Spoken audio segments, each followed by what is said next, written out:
Alam ko po yung ginawa ni Beyonce, pero huwag po kayo mag-isip ng ano. Naku po, mismong si Kalinga Prab na mismo ang umamin na may nagawang kasalanan itong si Beyonce. Yan po ang ating alamin at paliwanag for today's video. At kung bago ka pa lang sa aking channel, please subscribe po, like, and pakit na rin pa natin guys ang notification bell upang ma-update po tayo tuwing ako pinag-upload patungkol sa Team Kalingap.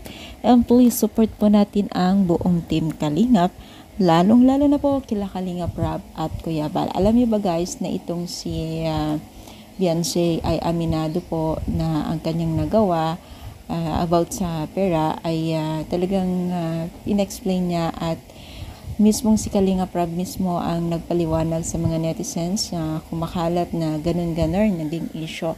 Pero guys, paliwanag ni Kalinga Prab ay wag naman daw maging overthinking o mag-isip ng sobrang laki ng nagawa ni Beyonce, dahil normal lang daw po sa isang teenager na minsan nagkakamali yung mga ganung klaseng bagay. Hindi man sinabi, pero about sa pagiging isang teenager, siguro nakaligtaan o nakalimutan ni Beyonce na isa siya sa mga beneficiaries, at nakalimutan niyang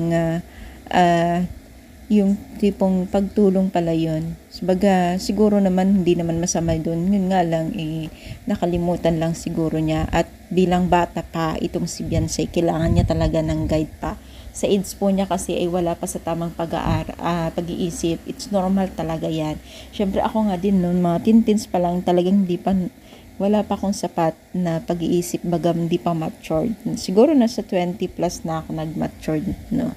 So, normal lang yun. So, ano yung masasabi? Comment down, palike po ang ating video. Thank you and God bless po guys.